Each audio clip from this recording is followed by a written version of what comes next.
अभिवादन स्वीकार कीजिए ब्रजेश मिश्रा का और आप देखना शुरू कर चुके हैं द डिबेट। बहनों भाइयों, कल हरियाणा में वोट पड़ने जा रहा है। 90 सीटों का ये प्रांत भारत के लिए बहुत ही महत्वपूर्ण स्थान रखता है और भारत की जितनी अन्य ज़रूरतें हैं उसको पूरा करने में हरियाणा का बहनों भाइयों बहुत बड़ा योगदान है। इसलिए देश भर की राजनीति हरियाणा पर इस समय फोकस कर रही है। हरियाणा क्या निर्णय करने जा रहा है और हरियाणा का फैसला क्या है। 90 सीटों पर कल वोटिंग होने जा रही है। 10 साल बीजेपी सरकार चला चुकी है और इसके पहले भूपिंदर हुड्डा 10 साल सरकार चला चुके हैं। तो 20 साल की स्थायी सरकारों के बाद अब हरियाणा ने क्या तय किया है, कल ये स्पष्ट हो जाएगा। तो बहनों भाइयों, आज पूरी चर्चा हरियाणा के चुनाव पर।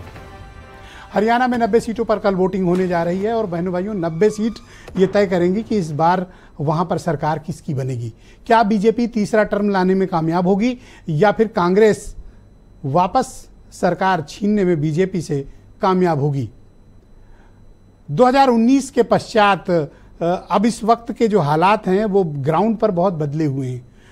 हरियाणा की राजनीति बदल गई, हरियाणा के मुद्दे बदल गए और हरियाणा का चुनाव कैंपेन भी इस बार बदला हुआ दिखाई दे रहा है। 10 साल सरकार चलाने की वजह से बीजेपी में को इस बार एंटी इनकम्बेंसी फैक्टर का बहुत सामना करना पड़ रहा है और खास तौर पर किसान आंदोलन की हैंडलिंग बीजेपी पर बहुत भारी पड़ रही है इस बार। चाहे वो मनोहर लाल खट्टर का कार्यकाल हो या फिर नायब सैनी का कार्यकाल और दिल्ली के द्वारा किसान आंदोलन की हैंडलिंग, ये सब बीजेपी को हरियाणा में बहुत भारी पड़ रही है। अग्निवीर का मुद्दा भी वहाँ के लोगों के बहुत ही क्लोज सेंटिमेंट का हिस्सा है। लेकिन बहनों भाइयों, हरियाणा कई हिस्सों में पॉलिटिकली और जाति के हिसाब से बटा हुआ इलाका है। चाहे वो जाटलैंड का इलाका हो, चाहे वो देशवालियों का इलाका हो या फिर अहिरवाल इलाका हो या फिर एनसीआर का जो नॉर्थ हरियाणा का इलाका हो, जो अंबाला से लेकर आप इधर तक देखते हैं, रोहतक का मसला हो या जितने मेवात की बेल्ट हो। हरियाणा की चुनाव का जो जातीय समीकरण है बड़ा कॉम्प्लेक्स्ड है। हरियाणा को समझना बहुत मुश्किल है। आप दूसरे राज्यों की राजनीतिक आकलन कर सकते हैं, लेकिन हरियाणा के बारे में कोई भी राजनीतिक आकलन करना बहनों भाइयों बहुत जल्दबाजी होगी। वहाँ सेंटिमेंट्स बहुत महत्वपूर्ण कारक होते हैं। वहाँ मुद्दा पीछे रह जाता है, व्यक्ति वहाँ कई बार महत्वपूर्ण हो जाता है और किसे हराना है और किसे जिताना ये लोगों ने वहाँ पहले से डिसाइड किया होता है। वहाँ भावनाएं अधिक प्रधान हैं बजाय इसके कि इशूज़ के। बहनों भाइयों, आर्थिक रूप से संपन्न राज्यों में हरियाणा की गिनती होती है।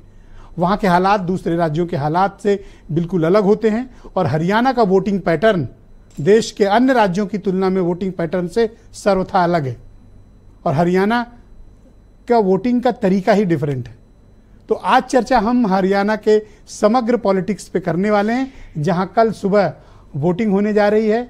क्या बीजेपी तीसरा टर्म पाएगी या फिर हुड्डा परिवार हरियाणा में फिर से राज करने के लिए लौट रहा है। दलित मतदाताओं की क्या स्थिति है, नान जाट मतदाताओं की क्या स्थिति है, जाटों में क्या चल रहा है और इशूज़ क्या चल रहे हैं। खुली चर्चा आज की इस डिबेट में हम करेंगे। आप कुछ स्टेटमेंट सुने, फिर इस डिबेट को हम आगे बढ़ाएंगे। लोग आदरणीय नरेंद्र मोदी जी जो तीसरी बार प्रधानमंत्री बने हैं, उनके तत्वाधान में प्रदेश को तीव्र गति से विकास की नई ऊंचाइयों के ऊपर पहुंचाने के लिए तैयार हैं। हमें पूर्ण विश्वास है भारतीय जनता पार्टी हरियाणा में तीसरी बार बहुत बड़े मैंडेट के साथ सरकार बना रही है। और प्रचार अच्छा चला है और सारा आज पूरे प्रदेश में कांग्रेस के पक्ष में लहर है और छत्तीसगढ़ ने फैसला कर रखा है कि अगली सरकार हरियाणा में कांग्रेस। भारतीय जनता पार्टी तो मुद्दा ही नहीं, कोई अपनी अचीवमेंट उपलब्धि बताई नहीं है कि।